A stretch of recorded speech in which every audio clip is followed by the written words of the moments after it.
All right. Looks like we're now live streaming on YouTube. Great. Thank you, Brian.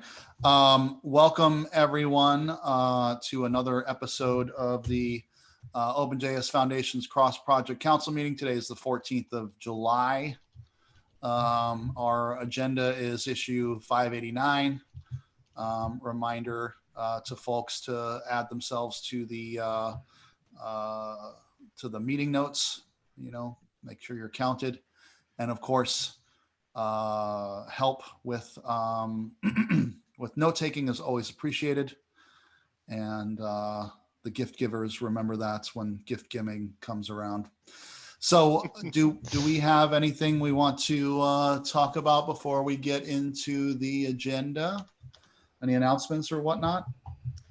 Announcements are as follows. So we have a summit retrospective meeting immediately following this meeting. So if you are interested in participating in that, we'd love to get your feedback on Collab Summit so we can wrap that up and start thinking about the next one. We also have a standards working group meeting today at 2 p.m. Eastern. I believe that is 6 p.m. UTC. So if you are interested in participating in that group, you are very welcome. And not this week, but next week is our marketing meeting on a Tuesday. So if you're interested in that, as always, you can subscribe to our public calendar and get those notifications straight to your Cal. And that's pretty much it for right now. It's just kind of nice. Great. Couple of things that come to mind for me is that I have the open office hours session this week, and I don't have anything planned, so we'll just kind of do whatever. But as usual, open call to anyone who wants to come and share about the work that they're doing, how other folks can get involved, whether it's a project or an initiative or a working group or what have you. I'm happy to have folks come on and share with the community how other folks can get involved in the work that's happening. And then also, is there a call for AMA stuff too for the year? Is that something I'd heard? The next AMA is, we're trying to figure out the date right now in August, but it's looking like the ESLint team is going to do the next AMA. Right. So for folks who are parts of projects who may be interested later in the fall, just let us know. We do keep a list of folks, and we'd be very delighted to add you to our AMA list. Great. Hey, Joe, quick question. The open office hours, that's on Thursday, correct? If I'm not mistaken? Yeah, 1 p.m. Eastern time. All right, I'll try to come there and talk about some stuff. Yeah, thank you. Yep.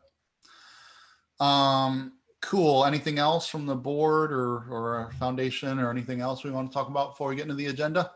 I don't think there's anything new from the board. Brian, correct me if I'm forgetting something. No, don't ask Brian for anything right now. Sorry. Yeah, okay. So anyway, I don't remember anything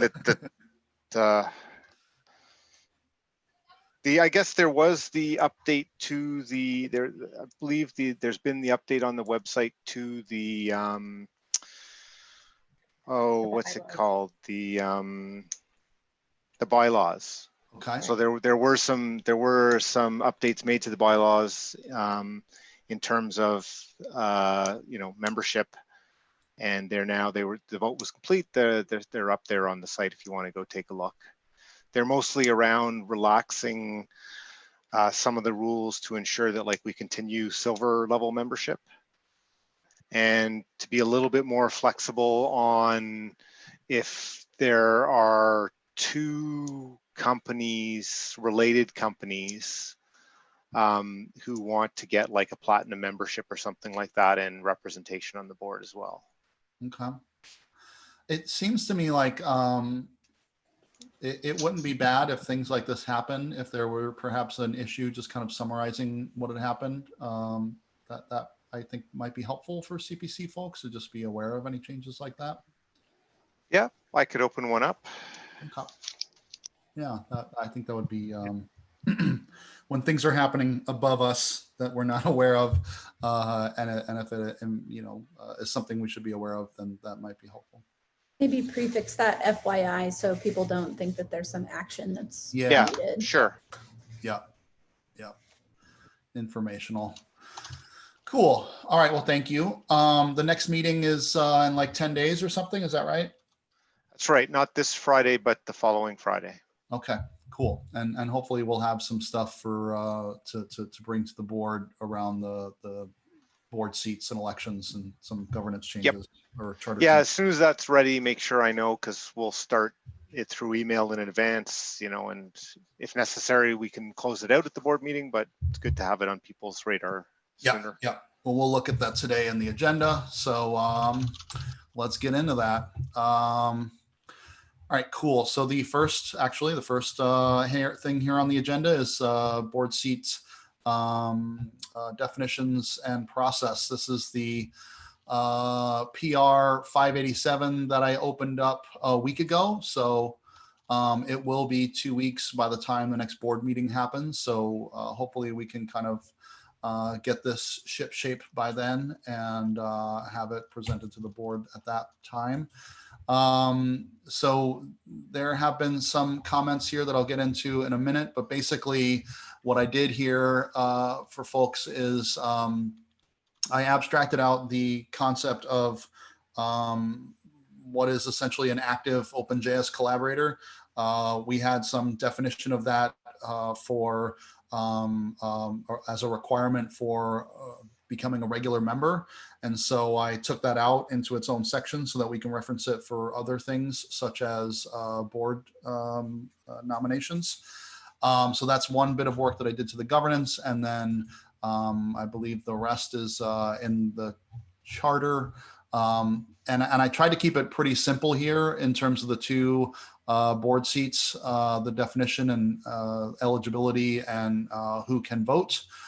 So basically there's, and the terming here, what I called them is perhaps something we should revisit in this PR or at a future date, because apparently there are terms used in the bylaws that sort of conflict with what I have here. And also like one of them is called an at-large. I think what I'm calling the community director is actually called the at-large director. And I started to term, and I pulled it out of this PR because I think basically I had added the third seat, started to pull that away from individual membership and more of an at-large seat. But then I realized, first of all, I'm mixing up two things that I should keep separate, focus on the two board seats, but also, we have a concept of at-large projects, and that's sort of a little confusing. And then Brian brought up that the second seat, the community seat, is actually called the at-large seat in the bylaws. Anyway, my point is the terminology here we should clarify. My suggestion is that we land on what we think makes the most sense here in this PR, and then at some point we can perhaps push changes up to the bylaws as necessary. I know we try to not change bylaws, but I think some of those terms were used in a vacuum when we were spinning up the foundation, and we may want to revisit them. So I guess I'll just say, for folks to take a look at this PR, it's straightforward. If you have any comments, please put them in the PR and I'll try to address them. I did also, you may see some changes. I just tried to take all of the links and put them at the bottom of the document because that was how it started, and then it got mixed up with links embedded in, and I just try to clean that all up in this PR as well. So please take a look. Does anybody have any comments or questions or want to talk about this at all? Yeah, Go ahead. just a quick question, and this is partially to you, Joe, and then partially to Robin or the foundation staff. I was just quickly looking on the OpenJS Foundation website for the most recent bylaws to just reference the stuff that you were talking about. And I noticed that the link to the bylaws links to bylaws from last March. I think that's the original bylaws. I was curious where we can find a recent copy of the bylaws. Oh, I thought I had those updated to bylaws.openjsf.org, but let me put the link in place. Okay. So I'm trying to get that link for folks because I see it. I did use it in the PR here. So I think to save Brian his voice, bylaws.openjsf.org. That looks like it goes to the most recent one. Is that right? It appears to be going to the older one from Oh, October yeah. of last year. Yeah. I may not have updated the link properly. Give me just Okay. That will be the place to get it, I guess. Okay. Yeah, that's definitely the place to get it. So Okay. bylaws.openjsf.org goes to one from June 8th. I think there's still an update since then, but it was on the about page or the governance page. So Brian, I can send you the link, but we probably want to just update that that hard link that we have on the Yeah, that governance sounds page. good. I've been trying to link everything to the redirect, but Yeah. Cool. Thanks for calling that out, Miles. Did you have another question, Miles, about the PR itself or anything? No, that was the main thing because I just wanted to refer to the existing bylaws to be able to, I'll comment in the PR. Great. Perfect. Thank you. Appreciate it. Anybody I'm else? just thinking it's worthwhile going through the key things that you've proposed to see if anybody here has any, questions, or it might facilitate the discussion. Yeah, sure. I'd be happy to because it's pretty straightforward. Like I said, I abstracted out the definition of active OpenJS collaborator, and just to summarize that is where is it here?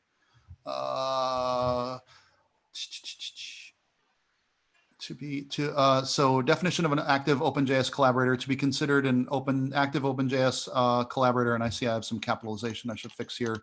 One of the following is required, and this was the exact terminology from the previous as it was written for regular members. But an active member of a project, community, or collaboration space which is defined as having recent sustained contributions to the project during the past 90 days. Or a demonstrated level of contribution to the CPC's work, parentheses, meetings, issues, pull requests, which I should take out that parentheses because right below it, I define it a little bit better, as an observer during the past 30 days. Actually, okay, so this actually should be updated a little bit more as well. And then in a note, contributions can include, but are not limited to, participation in meetings, issues or pull requests, editing documentation, community management, marketing, organizing events, as well as similar activities as they relate to the OpenJS Foundation and its member projects.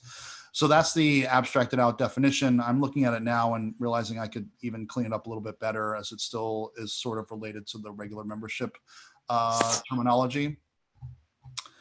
And then the two seats that I have defined here are the CPC director. And I try to break out eligibility and voting. So the CPC director must be a current CPC member. And perhaps I should clarify that that's voting or regular. And then CPC director voting, CPC members voting, and regular will vote on candidates. This is a change. Previously, it had to be a voting member to be a CPC director. But I think based on discussions we've had in the meetings, we were saying that it should be open to any CPC member. So that's something people can comment on if they have opinions there. And then the second one I termed as the community director, which is open for comment as well. But the community director eligibility must be an active OpenJS collaborator at the time of their selection as defined in the CPC's governance document. And then I really went running around trying to think of the best way to have voting on the quote unquote community director. I wanted it to be more open and to have more people involved, but I had trouble figuring out how that would work best. So I left it as just CPC members voting in regular will vote on this candidate. But anyone is eligible if they're an active OpenJS collaborator. my thinking was that all of the projects essentially have representation in the CPC, because I was trying to figure out how to have projects, similar to how projects can vote on their representative. Maybe they should have a vote in this community director. But since they have representation in the CPC, I figured that was covered. And I'm not sure if we should be like considering opening up beyond there. So that's kind of how I have it defined. Does anybody have any thoughts or comments or questions? Does the bylaws, is the community director, is that in the bylaws, the wording in the bylaws for the second No, seat? I don't think so. And in fact, I think that seat that I'm terming community director, I think in the bylaws, Brian was saying it's called out as the at-large director, which again, we kind of wrote that in a vacuum. I don't think that's the best terminology. Right. I'm just thinking like, maybe you just said that early, but like community is, again, potentially, like people might think it's the third one, right? Yeah, yeah. So That's my, go ahead. Oh, I was going to say, to answer your earlier question, Michael. So the first director is called the CPC director. That's the one that's always there. The second one that unlocks when there are 2 or more platinum is the at-large community director. And then the third one is just called additional. And those are in sections D, E, and F of 4.3. I mean, despite the confusion, I wonder if for this purposes, we should just stick to those names and then separately try and change those, right? Not just here, but in the bylaws as well. Yeah, one suggestion that Brian had, I'll just say really quickly, and I think I documented it here in the PR, is to perhaps just reference them as like the first seat, second seat, and third seat, and say, as called X, Y, or Z in the bylaws. I'm trying to find this comment here. Yeah, here it is. At-large might have been inherited from the Linux Foundation. Their third seat is an at-large, or their sort of third concept, where they actually actively recruit diverse candidates. So,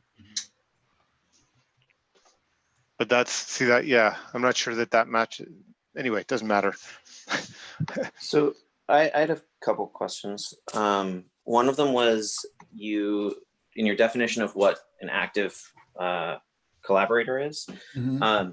It feels sort of vague to me, where like it could easily like I think it describes everything, but it's not immediately clear. Like I can see it being open to interpretation that maybe some things are or are not included. So like the first thought I had when you were halfway through the definition was like, what about like the standards working group or other working groups, like which aren't explicitly called out? So I'm wondering if it's worth explicitly just calling out like participation in any chartered or unchartered like groups in addition to the CPC. Mm-hmm. That's a good point. And then my other question was when you were talking about how projects that have representation don't, like you basically were implying they don't necessarily need to vote on the at-large / community director because they have their own representation. Is that the implication you were making? Yes. So given that, regardless of CPC participation, it seems like if the point is to represent all of the projects that don't already have representation, shouldn't they be the ones to vote? The projects, like if the impact and growth projects have their own representation, then they're not being represented by this director, so they don't need a vote in it. The people that the director is representing are the at-large projects, which so it seemed if that logic follows through, then it seems to me like the at-large projects are the only ones who should really, or the most important ones, to have a vote in who represents them. Well, is this getting confused because of the term at-large director? Because possibly it's just yeah. I mean, it's very likely I'm confused by the terms here. Like the sense I got was that you were saying that the CPC votes for it, but that the person who they're voting for isn't representing the CPC. They're representing people who don't have a vote. And so my kind of immediate reaction to that was like, assuming that's all correct, which it may not be, was it seems like the people who are being represented are the ones who should vote for their representative. Yeah, so here's how I envision it in terms of the seats. I think of like the CPC director, the initial one, and I'm kind of making gestures here, but like a circle, and then a circle that's larger and surrounds that circle is like the second seat, you know, what I'm calling the community director, although that may not be the best term. And then the third seat, like what would be attached to the individual membership, is an even a larger circle around all of it. So it's not that they don't represent the other projects. It's just a larger representation pool, perhaps, is my thinking. Right. Yeah, The second, I mean, sorry, go ahead. I was going to say the second one's defined in the CPC governance as decided by the CPC.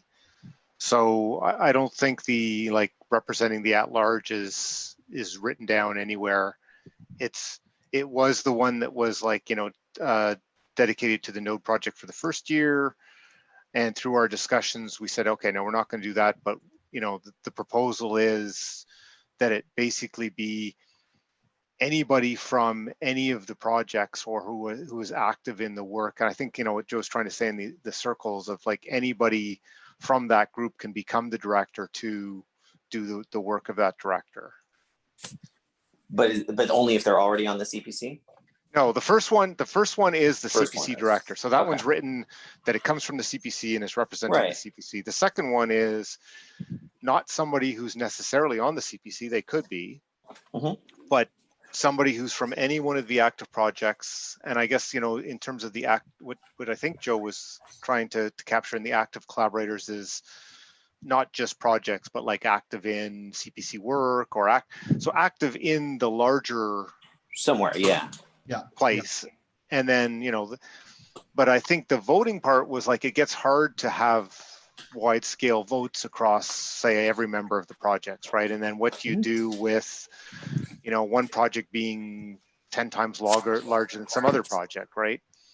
So the best proxy we kind of have that we've already worked out is the projects have representation in the CPC, and therefore that's the best proxy we have in terms of saying, okay, to elect that second person who comes from anywhere, we've got representation in the CPC in theory from everywhere, right? And Okay. in some proportion that we've agreed is reasonable, so let's use that. And So- I'll just add really quickly, like I'm thinking about like, we need to get this done too. And so like this can be up for debate for a whole nother year to figure out how to better vote and perhaps tweak some of the seats. But that was my thinking. So Jordan or just to Miles? paraphrase to make sure I'm understanding, you're saying that perhaps idealistically all of the projects could vote for this second director, but given the practicality of that at the moment, since they can just join the CPC, having the CPC vote for them is the most like expedient. Essentially. Okay. I'm not sure about the logistics of implementing a vote with all the problems and everything, but yes. And I think just sort of I'm not a complete governance expert, but having your voting body, you're still actively seeking underrepresented people to serve, but I think you still have your voting core. So as Joe said, let's keep the voting core. Let's actively seek underrepresented contributors and community participants. And move forward with a vote, right? Yes, exactly. And Miles, you've had your hand up? Yeah, I think there's also like, and we've had discussions about this before, about like the difference between the pool of candidates that the person comes from and the group of people who are doing the voting. And this is kind of similar to what was being mentioned earlier, but just like a little bit more specific in that like the CPC is a place where like it's open to anyone to come and participate in the discussion.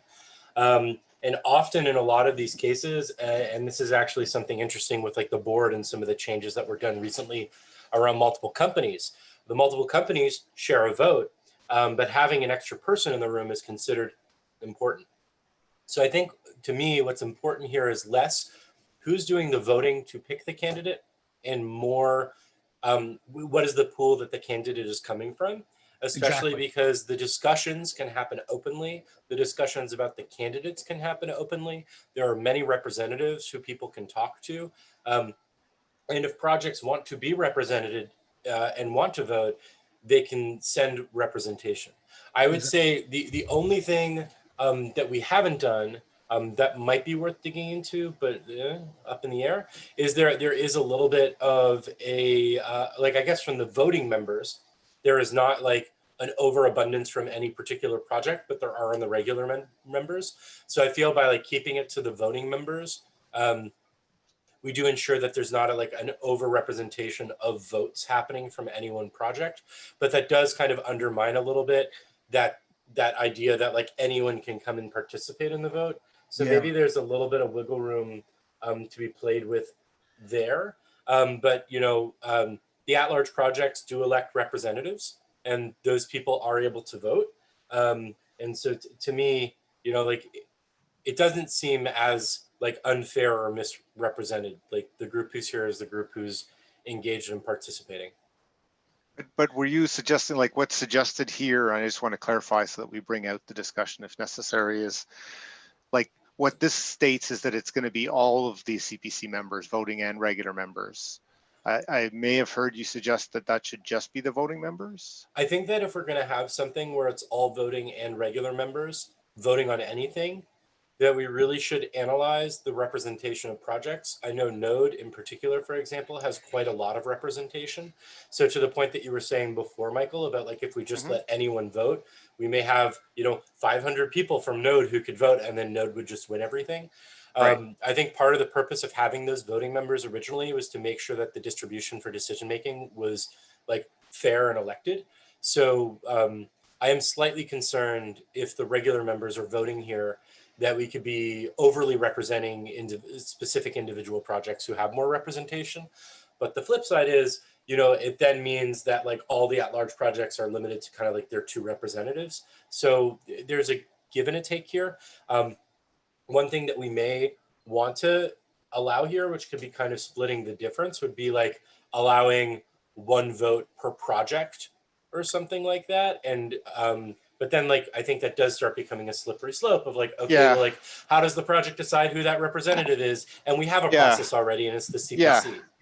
Yeah. So, I think that's a pretty valid reason to consider just keeping it to the voting members. Like, yeah, I hadn't really thought about that, Miles, the kind of balance of, you know, the representation and the regular members. And the regular members get to elect someone to the CPC also, to the voting members. Right, So we have So like, I think that our voting members are actually the much more accurate, fair way to distribute this. And honestly, like, I guess this gets hard when there's multiple candidates and you're picking between people, but like if we're having open discussion, perhaps we should talk a little bit about like what kind of discussions we want to be able to have, how open we want to have those discussions.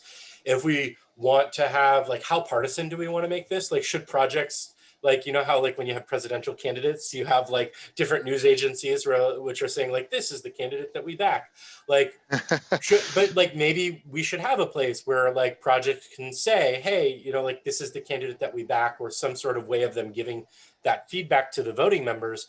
Because if the voting members are truly representing either their projects or alternatively our whole foundation, we do actually need some sort of capacity for feedback so that they're representing the foundation and not just their personal feelings. Yeah, all good points. Mike, Samuel? Yeah, I was just wondering if anybody knew of organizations that have structures like this. I don't, but I don't have as much experience in, you know, CNCF or Apache or other organizations.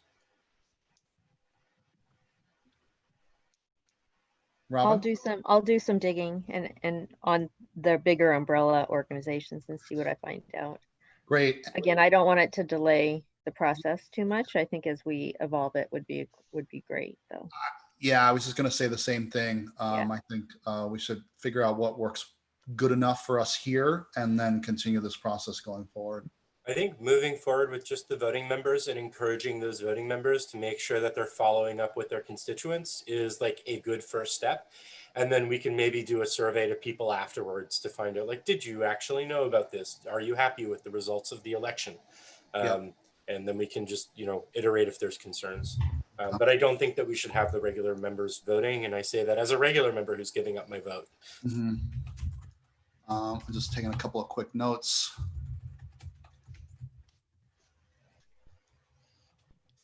Yeah, that makes sense to me from the, like, we should have with the explanation that says it's the voting members because that's how we ensure a reasonable representation.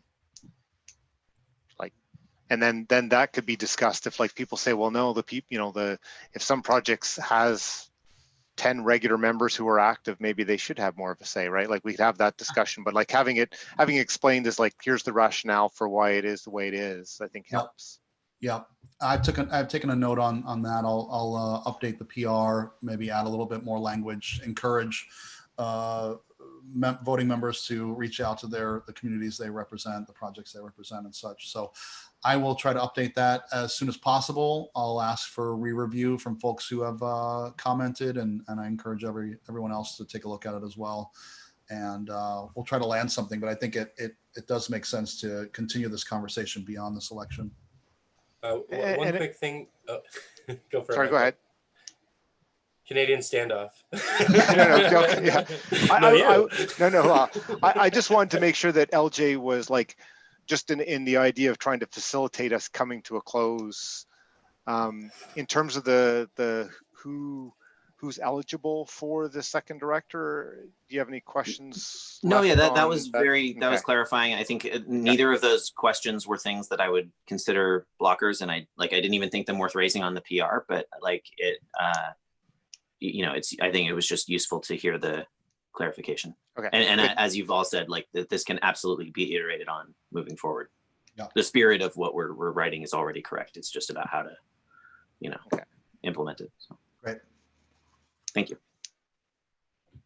Excellent. All right, so I've got some updates there, and we'll, like I said, ping folks, but I encourage everyone to take a look. Miles, what do you got? Yeah, so just the last thing, Michael, to the statement that you were saying about if a project has a lot of representation in the regular members, that's a great reason why a project should look at becoming an impact project, and impact projects get 2 votes. So I think like we already have the infrastructure in place, and I think the more that I think about it, like, that is why we built all this infrastructure for voting members. And if we feel like projects don't have proper representation, that is likely where it should be worked on, not in like kind of secondary. I'm totally on the same page. I was only raising it in terms of like, if we say, and we've chosen that, you know, for these, it's the voting members who vote because of X reason, then if people feel otherwise, for example, you know, I was just throwing out an example, not that I would argue for that, but like, you can then have that discussion as to why or why not. Yeah, and I'm glad we've had this conversation, because I think we've had a couple of times this come up, like, why do we have voting members? And I was like, yeah, you know, good point. We got, you know, everybody's cool here, but I think that this makes sense, like fair and balanced representation, what's an impact project, you know, and all those kinds of things. So interestingly, I didn't ask this in the beginning, and I'm going to consider that we're wrapped up on that board seat topic, but if anybody has anything else, just interrupt me. I didn't ask whether we should set aside time for private, and I think that we should. We have a couple of things happening, and we are 42 minutes past the hour. So I will try to jump further into the agenda, but should we set aside 15 minutes or 10 minutes? I feel like 15 would be good, but what do people have any thoughts about that? I think 10 is all that's necessary, unless Okay. All right, let's do that. I have a tiny bit of thing to say, so just. Okay. So cool. Next on the agenda is updating the CLA to the Apache style ICLA and CCLA. Do we have anything on this? Uh-oh, not Brian, right? Can you hear me now? Yes. All right, cool. Yeah, so I don't think there's any change from last week. You know, I saw the issue that Toby had filed, and you know, this is all feedback that we'll bring back to the board. But if anybody does have any further thought on this, or if anybody would like to talk through it, please just let me know. Happy to give you a ring, or we can continue the conversation on the issue. Great. I think this one, the main reason was to make sure that we don't have any complaints or like projects saying, wait a sec, that doesn't make sense for us. Agreed. I think it was a heads up and a flag for any. So I can't remember if did Jory send an email on this or to the projects list? On which piece? The updating to the CLA and Apache style ICLA? No, I just sent an email out about the security disclosures. I missed the request for messaging about the other. I think it was mentioned in the newsletter, but I didn't send a specific. Well, not I think. I know it was added in the newsletter, but I didn't send a request out to maintainers for feedback on that particular thing. I can do that though, if that is requested. Yeah, I don't know if we think the newsletter is good enough or doing that makes sense. I don't think it's quite enough. I would Okay. say that. Let's send the email then. I'll link up with the efforts, Jory. Cool. I want to jump to the next agenda item, if I may, which is the membership program, individual membership. Sarah, do you want to jump in here and let us know where you're at and how we can help continue moving this forward? Yeah, so I think the big open questions, so my first question I had about moving this onto phase 1, I put in Slack, basically what the process was for moving the file so we don't lose the outstanding questions. So if anyone has a chance to answer that in Slack, that would be great. I think the big open questions I'm seeing is the big one is around the newsletter, whether we're considering closing that up or if we would be open to offering a new newsletter. I think the big question in my mind when it comes to some of these things is what the bandwidth is of the foundation in general. You know, is there someone that is interested in starting a new newsletter that could do something that's quarterly? So I think that's an open question. An additional open question is around if there are any things that we can offer the supporters. I changed the terminology to supporters as it seemed like we had a consensus on that.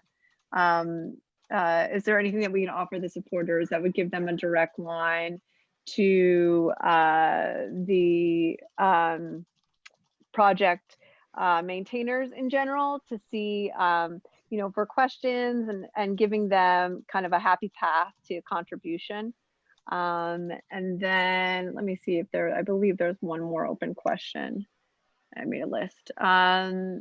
Additionally, the income from the supporter program. So there was some sentiment around maybe this income should specifically go towards benefits for the supporters.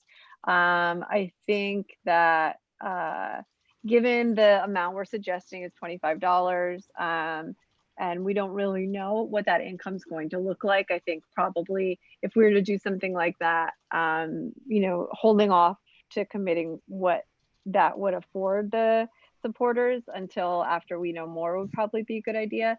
But those are the existing open questions I think that we're looking for thoughts on. Okay, great. And maybe, you know, some folks can help kind of through the staging process in terms of, you know, how we move these things along. And those outstanding questions can be raised in moving it to stage 1. And we can kind of, you know, work through that in an open PR. Sounds good. Yeah. Does that seem right to other folks who have worked through the staging process? Definitely, you know, definitely should be able to land a 0 with those as questions. So. Yeah, so I think one of your questions, Sarah, is making sure those questions don't get lost in the current proposal stage. But I think we can just pull them out and put them in the document as it is, and then move it along. Yeah, I think we've usually put them in the README, if I remember correctly, or whatever. There's like a doc that's sort of like what stage is it at, and I think there's a section there for like open questions. Perfect. Okay, great. Yeah, that sounds good. And Sarah, feel free to ping in Slack about the process, because you know, if it's unclear, then we should work on that as well. So. Yep. Cool. All right. I mean, we're kind of at time already. Let me look in the agenda, see if there's anything quickly that we should touch on. Does anybody have anything that they want to just quickly update or share before we jump into private session? Security reporting proposal. My only question would be the responsible security closures. Thank you, Jory, for sending out that email. How long should we wait before we consider we've gotten the input we're going to get? I would give it to end of this week, and because anybody who got that email is certainly someone we would want to have input on it, and giving them just over a week and a half is pretty generous, especially considering it's been open a while and the feedback so far is really generally very +1. So okay, so we'll wait till the end of the week, and that next week we can go move it to the next stage if somebody hasn't raised objections. Thanks. Great. And then I'll just add too, I see that, Miles has commented on the collaboration network stuff. So it seems like that is in a position to kind of continue moving forward as well. I think yeah, I'm guessing it's probably ready to land in the current stage, and then we'll take it to the board and so forth before moving to the next stage. Okay.